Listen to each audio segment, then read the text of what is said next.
Yesterday, the Department of Sports, Arts and Culture, in partnership with the Baqhawafazi, a gender-based violence and femicide movement dedicated to eradicating the scourge of gender-based violence, launched the Survivors Guild at Constitution Hill. This is a victim-centered approach that has various accessibility points for all victims and survivors of gender-based violence. The program is designed to support efforts made by public and private individuals and institutions in addressing the power imbalance and dynamics that have created gender inequality. We're going to church now. Nocawe Mafu is the Deputy Minister of Sports, Recreation, Arts and Culture, and she joins us via Zoom. A very good day to you. Good day, Desiree, and good day to the viewers at home. Thank you so much for joining us. Tell us what this is all about and why you've chosen to, how it relates to your ministry. Thank you very much, Desiree. As you know, gender-based violence has been dubbed as the second pandemic in the country. And it's also important that all departments then have got programs to try and deal with the issue. The Department of Sport, Arts and Culture then decided to have 3 programs, in essence, to deal with the issue of gender-based violence. One is called Khulekani, which means Sekwanele, it's enough. It's a program that is men talking to themselves across all ages in dealing with how to behave in dealing with the issue of gender-based violence. The second one is called Silapa, we are here, or Silapa, we are healing, which is a program that also deals with us making sure that artists and athletes got access to counseling services if they have been exposed to gender-based violence. And then the third program is the one that we are talking about, Desiree, which is called Baqhawafazi. It's a program that is dealing with victims of gender-based violence, which we choose not to call them victims, but we call them survivors. So Survivors Guild yesterday was then the second of this program. The first one was held in Mpumalanga at some point, but it's a program that that is a conversation that is allowing the victims or the people that have been exposed to gender-based violence to be the ones that talk to us. We are opening up for them to be able not to sit in a corner, but to be ones that they share their story, so that that story don't become only their story. It becomes our story. And all of us can learn from the story and be able to do better out of that story. So that's the program that we had yesterday. How did it go? It went very well. We had young women that were part of that program. You would remember Cheryl Zondi, who was once in the media because of the story of a pastor that abused her. That case is still going on in Gqeberha in PE. She was one of the people in the panel. So how we did the program is that you have 2 sets of panels. The first panel was the victims themselves telling their story. And then the second panel was the panel that was dealing in what then we need to do. How do we make sure that we empower and move forward and make sure that we don't just talk, but we actually empower the women. You know, one of my highlights of the first panel, there's Mama Rose. There was Mama Rose there. She comes from Orange Farm. She has been raped 3 times in her life.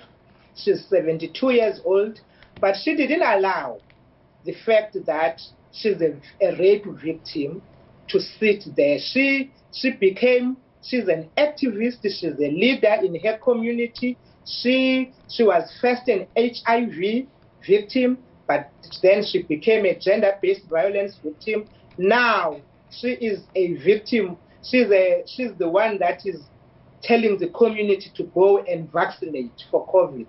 You know, I just loved her resilience and the fact that she understands that when you are a leader, you look at what the community needs at that particular time and you adapt and you make sure that the community understands what needs to be done. I loved her story.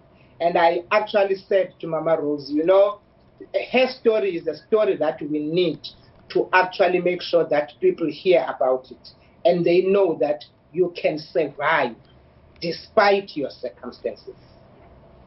There's usually complaints about efforts, different efforts being all spread out and there being no central coordination. How are you aligning all of these activities you've spoken about? I'm going to wait for you to fix your screen.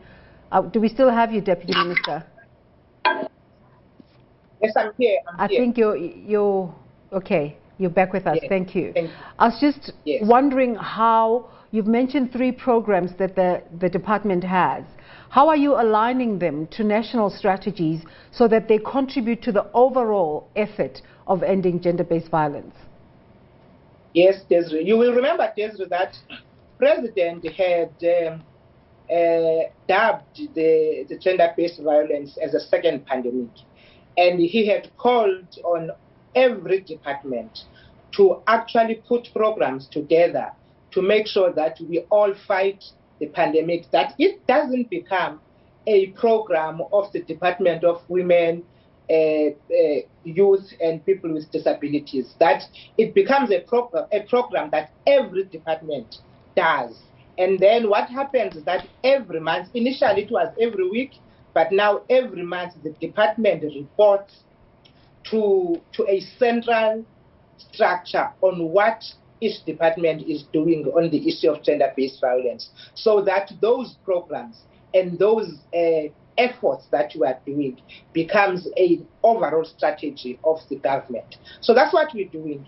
What each department does then becomes filtered into the national strategy, so that all of us, what we do and how we do it becomes an effort that government is doing overall. You were talking about some of the participants and you were mentioning a lady that testified in Gqeberha, and Sharon, her name is, she really captivated the nation with the revelations that she put out live in court at the Port Elizabeth High Court. What did she say, but also what were some of the interesting conversations that came out yesterday? You know, Cheryl, what I loved about Cheryl is that she mentioned the fact that when people look at her, they don't see her as a victim. Sometimes they would look at her and say, she looks like she's been raised well, so it might not be true that she was a gender-based violence victim. That's one. Secondly, because remember, she was abused in a sacred place, which is church, and most people don't normally believe that. But she then said in that conversation, my task here is to tell my story. How people view the story is their problem. I have told my story. I have relieved myself. It's not my problem how then the people accept the story. That for me was beautiful, because what she was trying to say is that I have, liberated myself as Sharon in terms of telling the story. How then you receive the story and want to interpret the story, it cannot be seen as a problem. For me, that was beautiful. There was another girl there who spoke about her mom who was abused by her dad. And at some point, the police couldn't believe that her mother was being abused. Every time she goes to open the case, the police would say, you really want us to believe that Brabiza, they called this dead Brabiza, that Brabiza had abused you? No police would believe that. And at some point, then this mother ran away with her kids. And she said, what then she said there is, despite what the system would do in terms of the police not believing your story, at some point you need to take the decisions to yourself as the person who is the victim, and make sure that you take your life into your hands and move. And the question I asked her at the end was, what do you think as government we need to do better to have actually saved your mother from deciding to run away when the police decided not to believe her.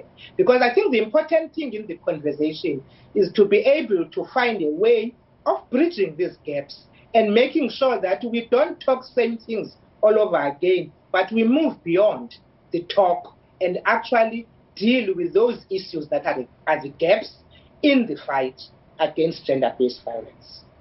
So yesterday was conversations. What's the way forward? The way forward is, one, we had agreed, because that conversation yesterday was the first of many. We are agreeing that in the month of September, we will have another conversation, which probably will take longer than the one that we did yesterday. But that conversation, what we need to do then in the September one, is to actually then talk of those gaps that I'm talking about. For instance, we bring in the police and they tell us now that in the areas where the victims themselves are still complaining about the police not believing it, what is it that you are doing to make sure that we bridge that gap? We bring in social development to say to us, in the areas where these victims need places of safety, what are we doing to make sure that they are available wherever we are? They are not only available in the urban areas, but these places of safety for these women and young girls are available at every point of need. So that's what we want to do, to make sure that there is that collaboration effort, to make sure that this conversation doesn't end just being a conversation, but it becomes a conversation that has got solutions at the end. Of course, we know that gender-based violence has been here for long. It is something that is still going to stay with us, but the conversations assist us to all get conscious about it, because we all understand that as long as patriarchy is still alive, which is the balance of power between men and women, we will still have these issues of gender-based violence. But it is important that we get them to the fore. We get everybody to understand that as they happen in the workplace, where we live at home, as they are being perpetrated by our close people, our intimate friends, our acquaintances, people on the street, let's keep on talking about them so that everybody gets conscious and starts to understand that it is not something we can accept. Because we're not going to be able to talk social cohesion and nation building as long as women don't feel safe where they are. Thank you so much for talking to us this morning. That is Nocawe Mafu, the Deputy Minister for Sports, Recreation, Arts and Culture.